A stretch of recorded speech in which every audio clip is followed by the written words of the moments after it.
Good afternoon. Welcome to the Charlotte Center Festival of Ideas and to our presentation of the Future of Learning by Sam Chaltain.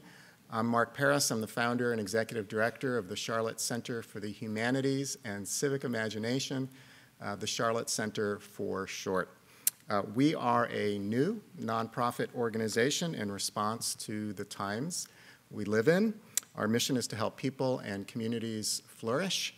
We do that by exploring issues through the lens of the humanities, history, philosophy, poetry, literature, design, architecture, the arts, all of which ask questions about who we are and who we might be. Our ambition is to bring people together, strengthen community life, and elevate the kind of discourse that makes our lives better.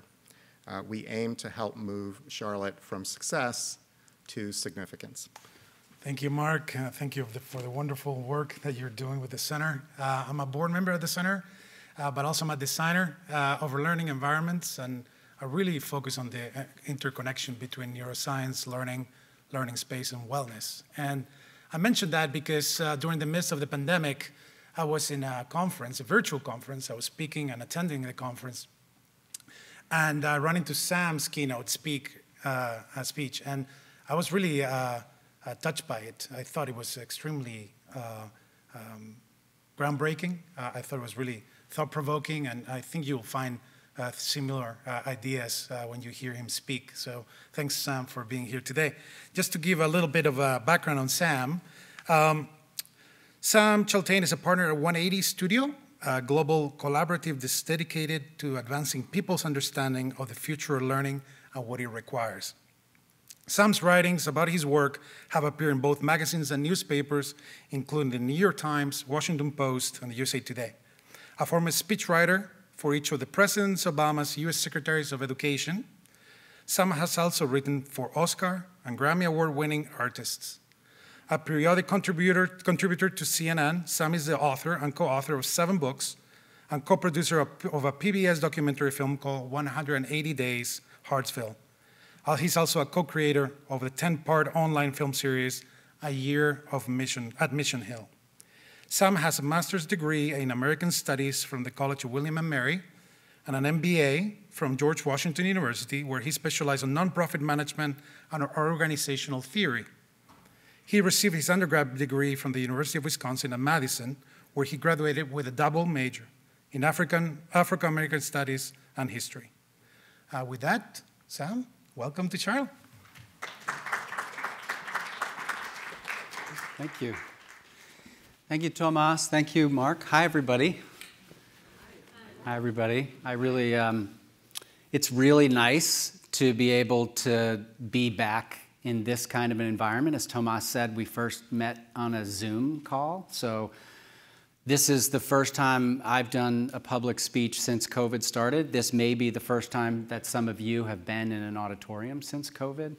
So first, I just want to say thank you for making the time to come out on a Saturday afternoon and be with me and with one another. And also just say it feels good, doesn't it, to have some ways in which we're starting to get back to normal.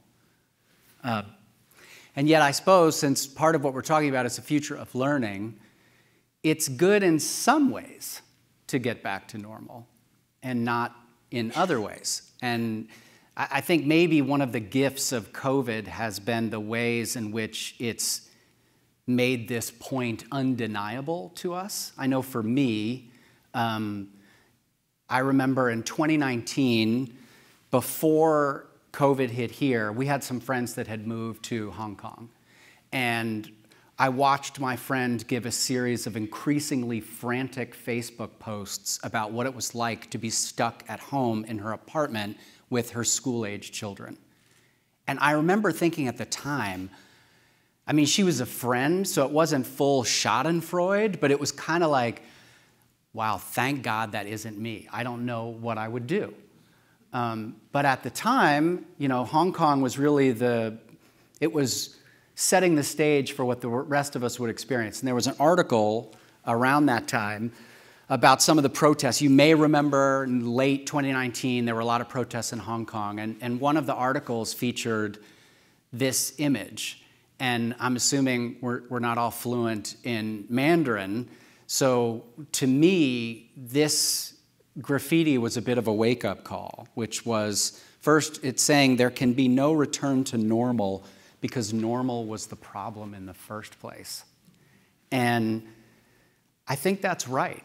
I think part of the challenge and part of the opportunity and part of the responsibility that all of us have as people, as citizens in this not quite post-pandemic world are thinking about, well, which aspects of getting back to normal are okay, and in which habits must we let go of in order to let new ways of being come into practice.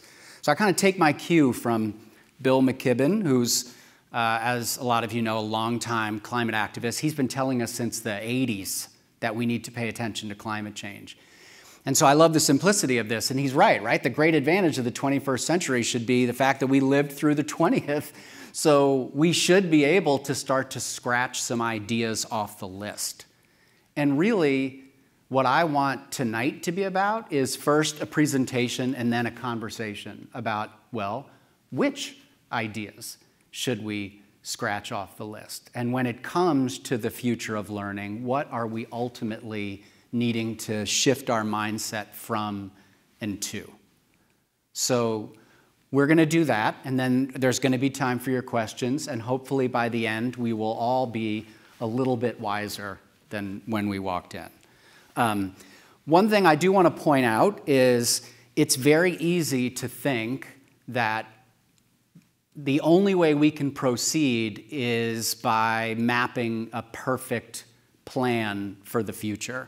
And you see this map on the left has 6 points. Don't worry, I do not have a 6-chapter presentation. I do have 3 ideas that I think provide not a map of the future, but a good sense of direction.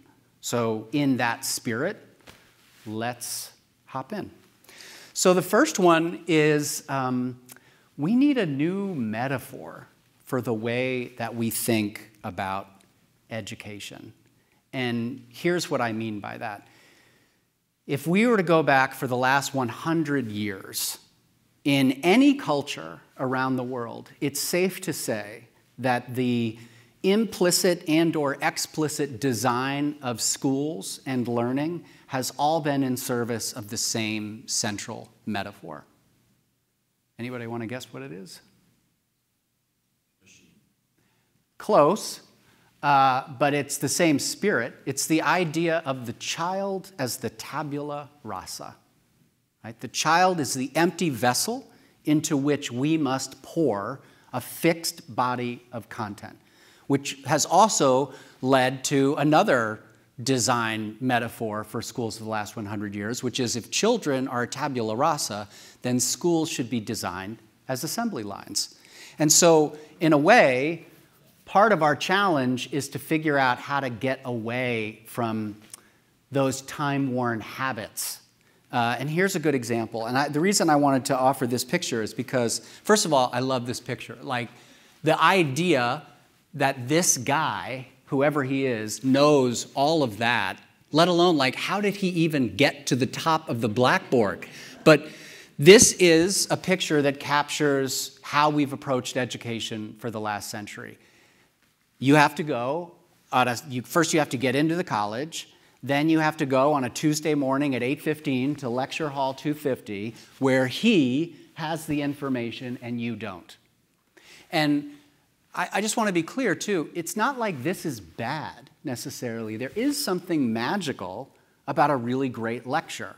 So it isn't just that lectures are bad and everybody needs to be in small groups. And maybe he's an amazing teacher, but I guess part of where we're at right now is if you were to flip the camera around, you're still likely to see these sorts of lectures today, but flip the camera around, and that's what he's looking at. Every single child in that fixed desk has on their desk a portal to every idea in the history of humanity.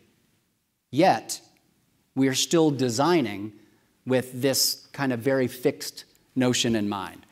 The easiest way to think about it is I'm going to show you two videos. I'll start this one on the left, and just as it starts to move, I wonder if you would just shout out the design principles that are required in order to engender that kind of movement.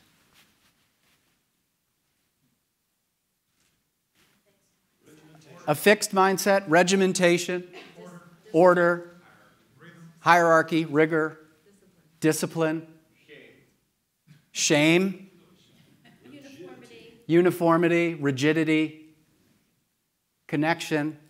You see, it's important to acknowledge it's not all bad, right? So it's not saying that this is bad, but it is saying that there are limitations.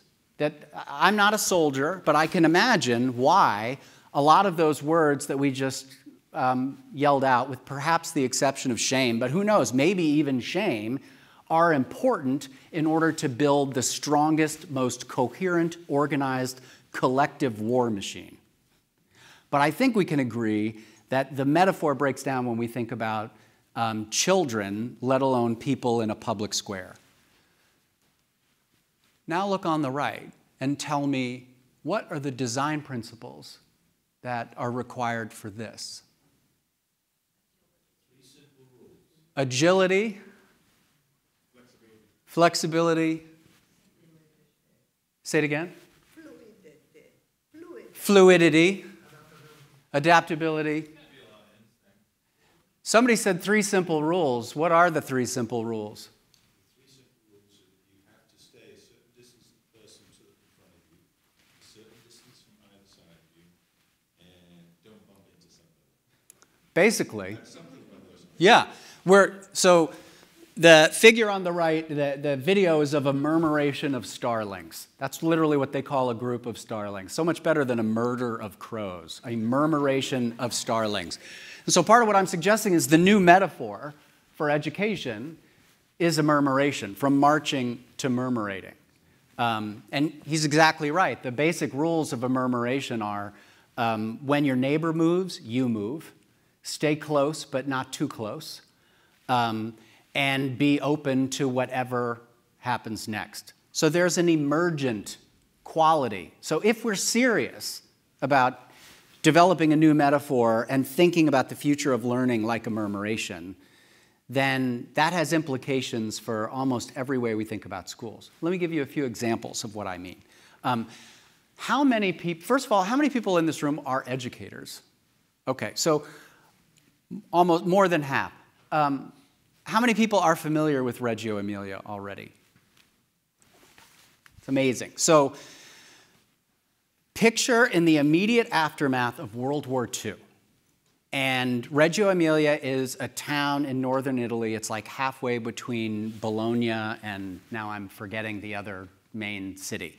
And the residents of this area discovered a tank that the fleeing Nazis had abandoned. And they realized that if they sold this tank, they could take the proceeds and use that money to start over. And in a classic, tragic example of stereotypical gendered thinking, the men of the town wanted to use the money to build a movie theater. The women wanted to build a school. And thank God the women won.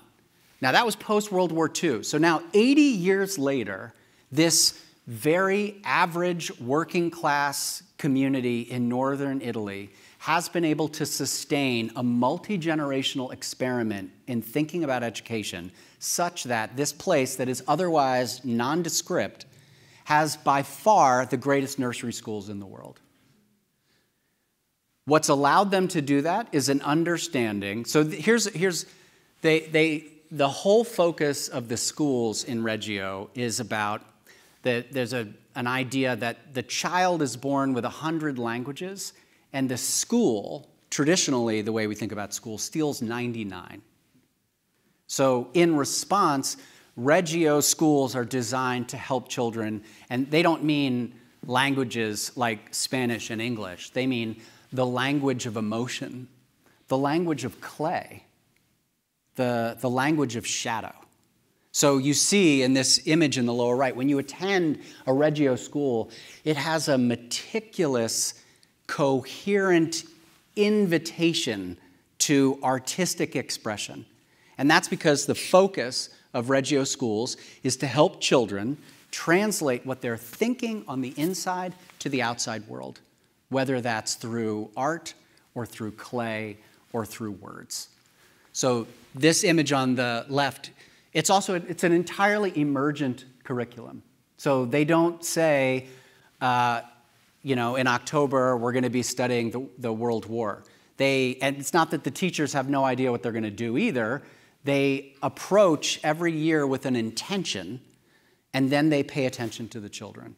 And so one year, the children were really curious about where they lived. And they turned that interest into this multi-week emergent unit where the kids literally mapped their community. And look at this amazing, beautiful map that these 5-year-olds drew in order to better understand the scale of the community in which they lived and how they fit. But I want to give you an even more concrete example of what a murmuration looks like in a school context. First, what Loris Malaguzzi, who's one of the founders, said is that what the Italians realized in the immediate aftermath of World War II from Mussolini is obedient human beings are dangerous human beings. So as he said, when we decided to build a new society, we had to have schools in which children got the conditions for becoming active and critical citizens. This is an active experiment that has been happening for 80 years, and yet many of us still aren't aware of it. I take that as good news, that there's a lot more good things happening in the world when it comes to education than you might think of. Here's another one. So the D School at Stanford University decided a few years ago. So first of all, I should say the D School is a school that is both a part of every department on Stanford's campus and none. You can't D is short for design. You can't major in design at the D School. So any class that you take at the D School is a mixture of undergraduates and graduates. You could have a PhD student in molecular physics sitting next to an undergraduate freshman who thinks he might want to major in English. And the work is entirely emergent, and so is the space. I'm going to show you. They did a video. This is 72 hours of just one of the learning studios at the D School, condensed to 2 minutes.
Just curious, what jumps out at you about that? What did you notice that feels significant? Complete flexibility. Yeah. And actually, real quick, for the educators in the room, for the benefit of everybody else, how many different learning and teaching styles did you observe? Too many to count, right? From full lecture to small group to lab, big, small. What else? What else did you all notice that feels worth naming? Go ahead. It was student-centered. How do you know it was student-centered? Unlike the picture that you showed in the beginning, there was no sage on the stage. The students were facilitating their learning with experts who might be in the room. Yeah. Or actually, I would offer as a slight modification, sometimes there was a sage on the stage, because sometimes you need a sage on the stage. But you don't always need a sage on the stage. Yeah. Yeah. That's what a murmuration looks like. So if you're trying to imagine how a metaphor of a million birds in a kind of self-choreographing cacophony looks like in a learning setting, that's what it looks like. So on one level, that's where we need to go. That's one new rule. And you may have seen this at the very beginning of the video. There was a short quote. The space is the body language of an organization, which I love. But of course, bodies are also the body language of an organization. And think about, in most of our schools, if we could map our children's movement the way they map the movement of a soccer player over the course of a 90-minute game, unfortunately, there would be very little. What we're seeking is a much more active form of learning that reflects what we know about embodied cognition, right? The guy, Dan Siegel, was the scholar who basically created the field of interpersonal neurobiology. He was somebody that was at Harvard Medical School in psychiatry and then dropped out because he asked his professors on like the first day, he's like, wait a minute, are you telling me I'm here to study psychiatry and you don't have a working definition of mind? And they're like, no, mind is what the brain does. And he said, that's not sufficient. So he left, he ended up at UCLA, and he has since offered a definition of mind that I think speaks to why this is such an important metaphor. He says, mind is not only not enskulled, it's not even embodied. So his definition is mind is an emergent process for the regulation of information and energy that exists both within and between. That exists both within and between. So mind as a concept is even something that is in this space with us. And the more we move, the more our minds come alive. Next one is this idea that we need a new time horizon.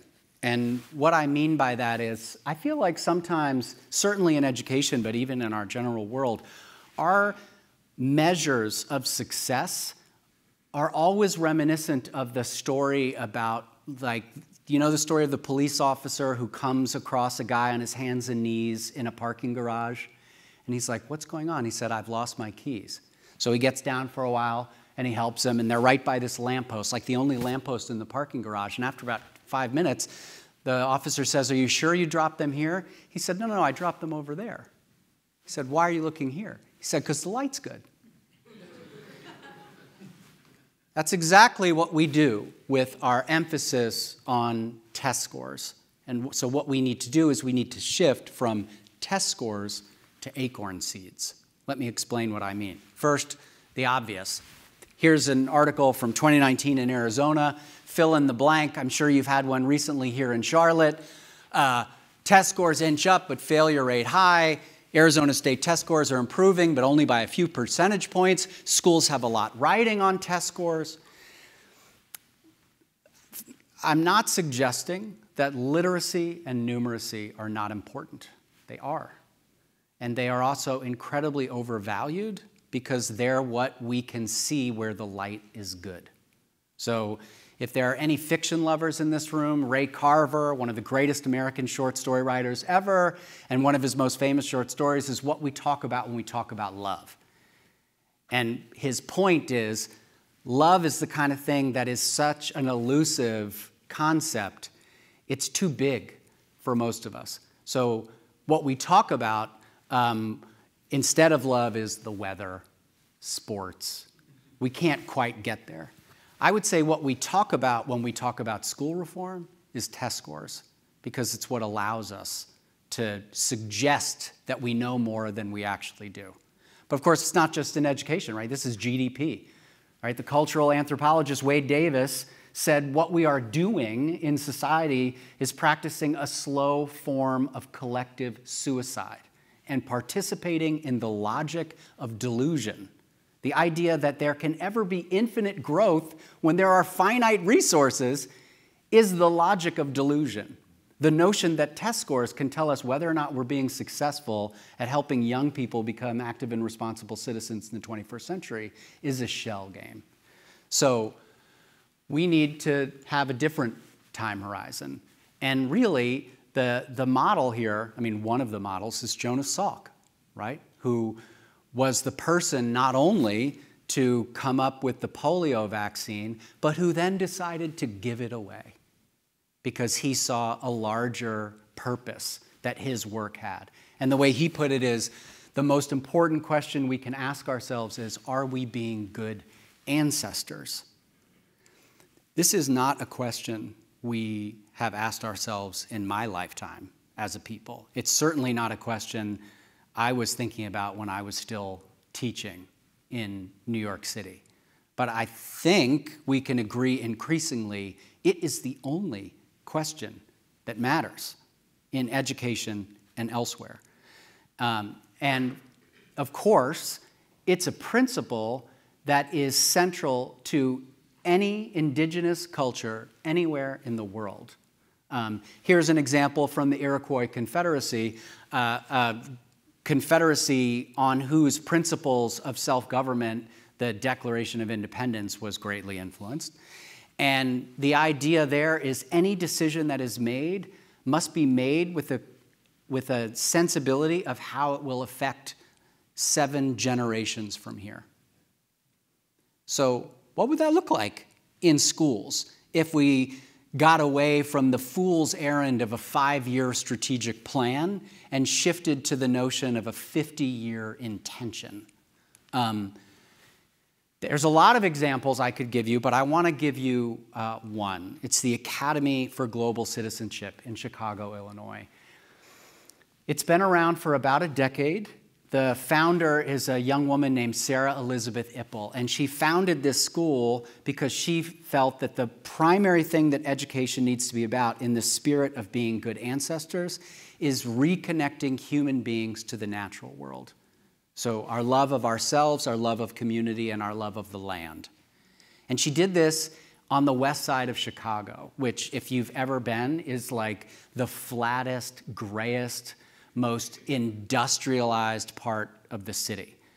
In a community where 7 out of the 10 children are low income, 25% have special needs, 1 out of 2 English is their second or third or fourth language.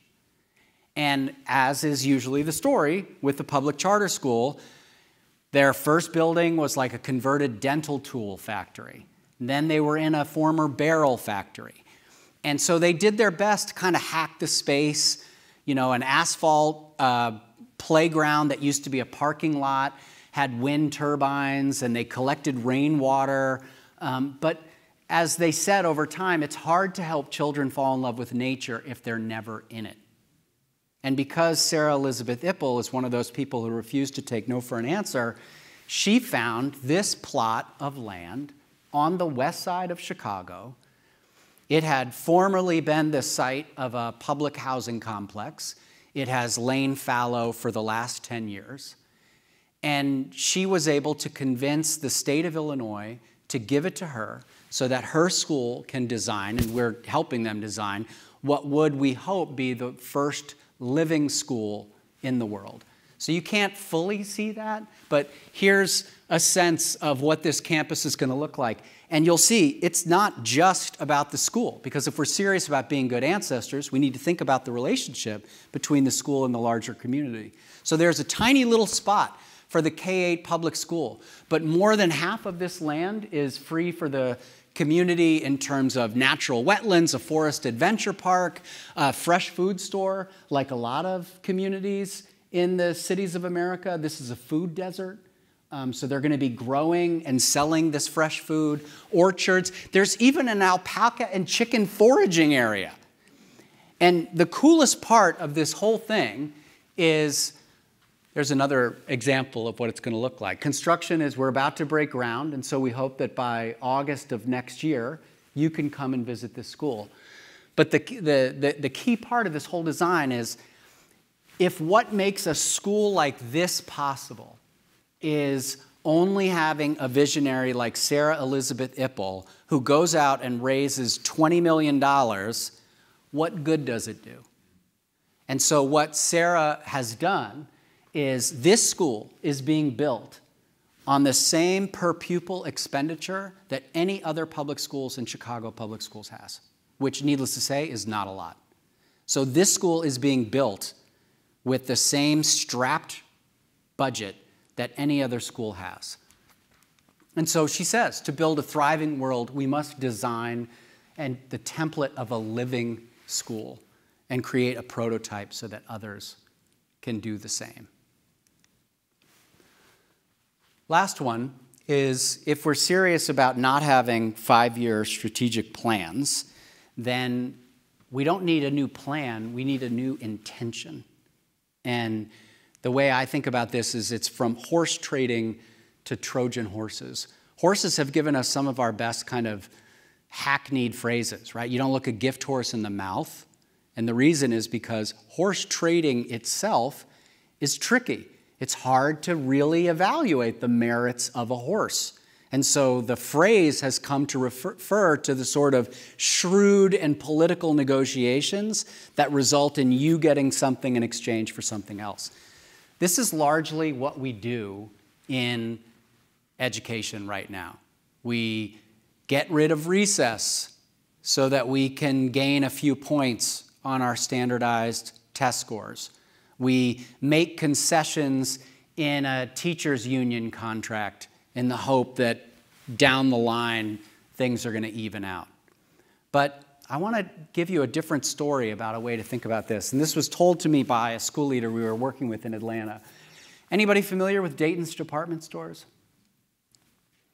So Dayton's department stores was a Midwestern chain back in the time when, like, department stores were king.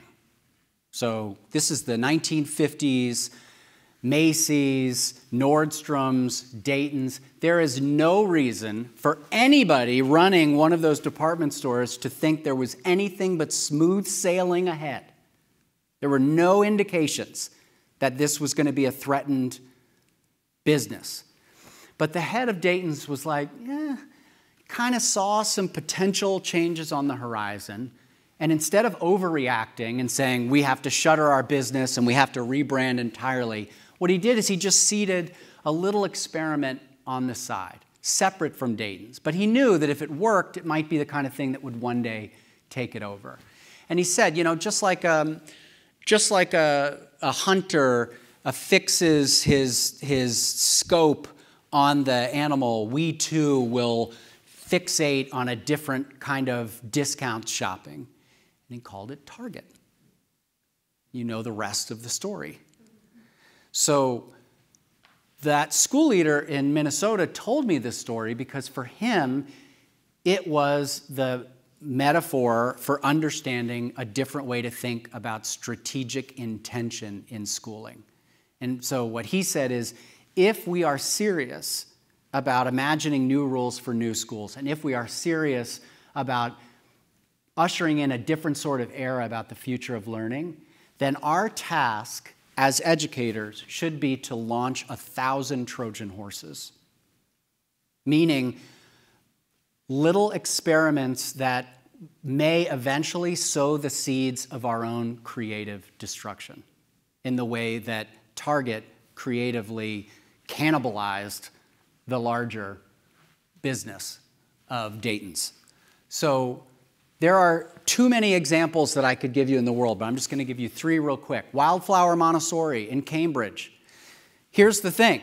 That's the entire school. It's a network of micro schools. So every school, the scale of the school is 2 teachers, 28 kids, an artist in residence, and those kids' families. That's it. And what's funny is a lot of these spaces into which they go are former commercial venues. So like this used to be a Frozen Yo. Now it's a public Montessori school. Completely different way of thinking about the scale and the purpose of learning. Or then there's 42 in Paris, France. This is described by itself as a future-proof computer science curriculum that is going to produce the next generation of coders. There are no teachers. There are no courses. There is no tuition. It's entirely peer-driven, it's gamified, and it's project-based.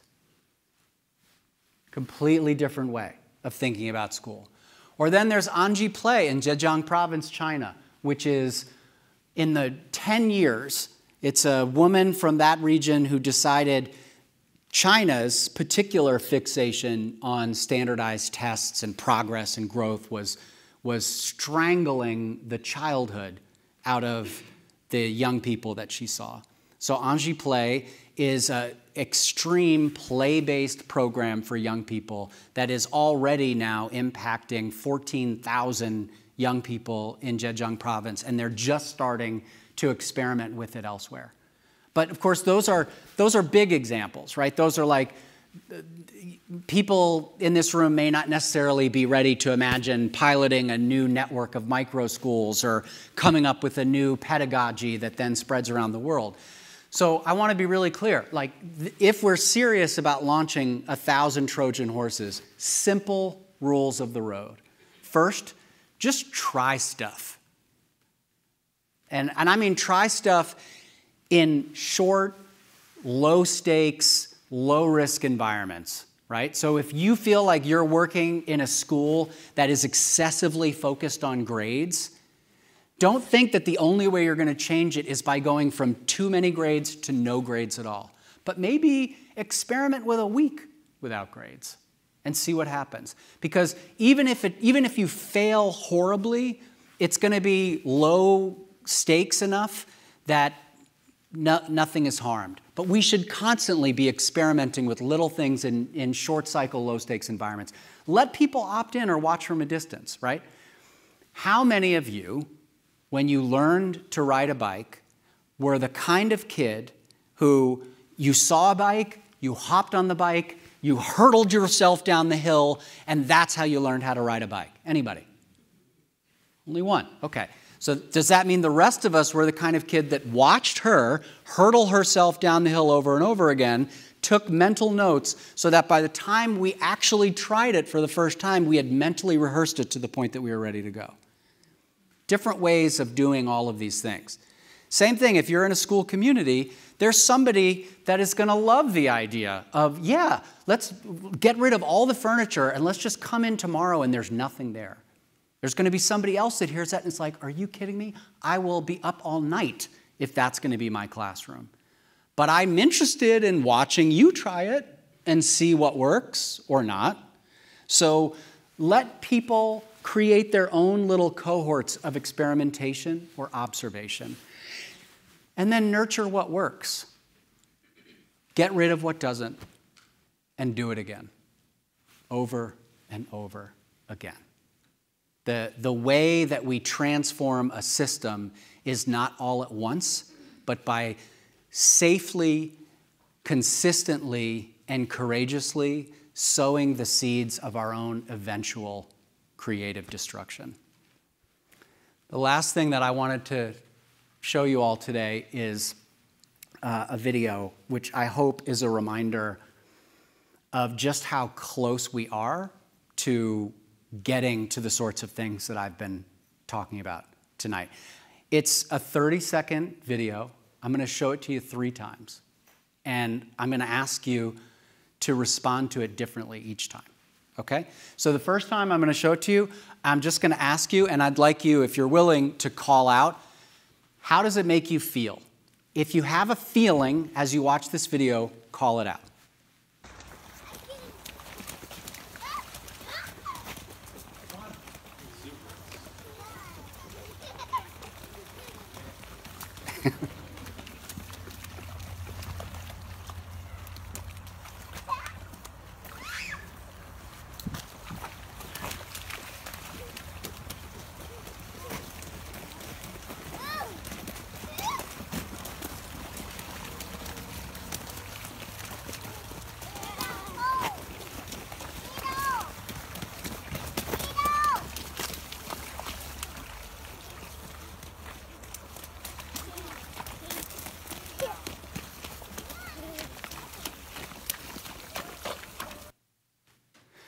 Fun, exuberant, curious, playful.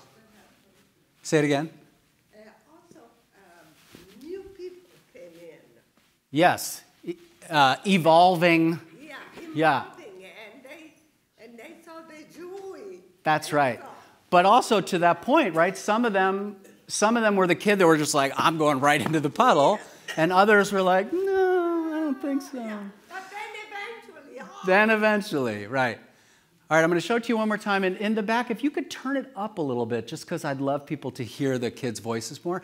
Now, I'm going to ask you to watch it, and I want you to just call out, what do you notice? So now, imagine that you're really just deconstructing this scene to try to better understand it.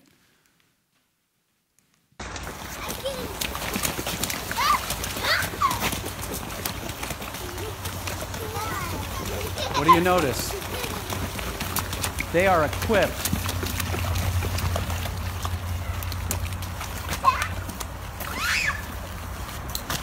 There's two teams, or at least two pieces of equipment.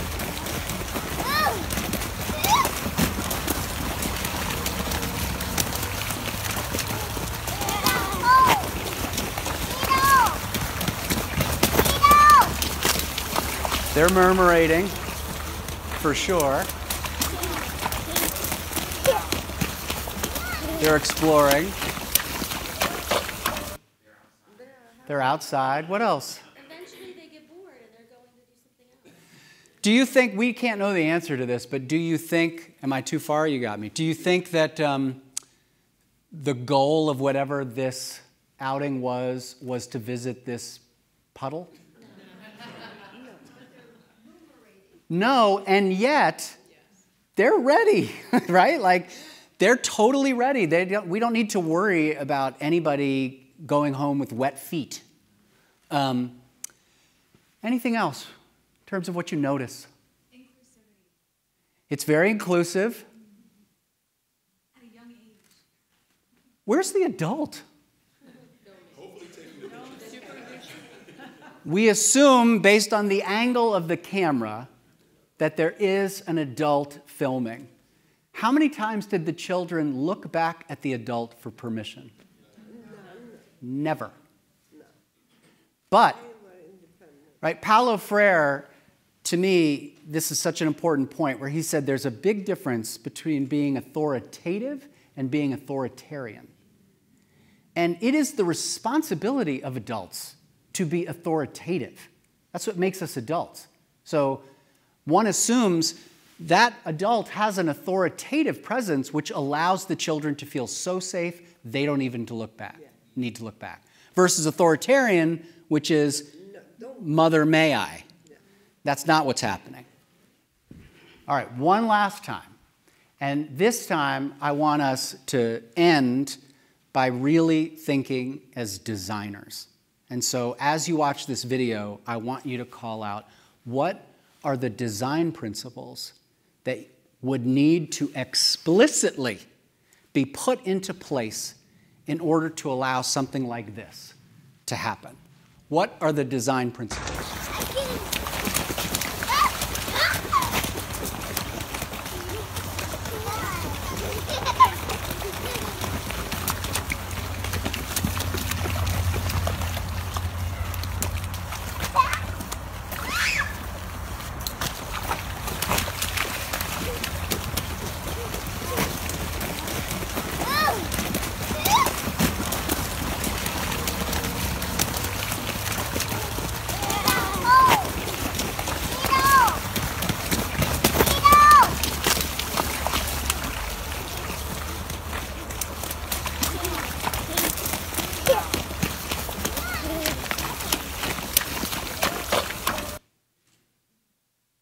are the design principles? Be prepared and know what you're preparing yourself for. What else? Allow for exploration. The objective, the learning objective, was not to spend time in a puddle. But nobody seems worried that it's going to distract from the main event. Opportunities to discover together. Create opportunities to discover together. Be willing to be divergent and encourage divergent thinking. How many, forget about schools, how many companies or organizations have you ever worked in that A, had awards, and that B, had an award for somebody for not following the rules? One more?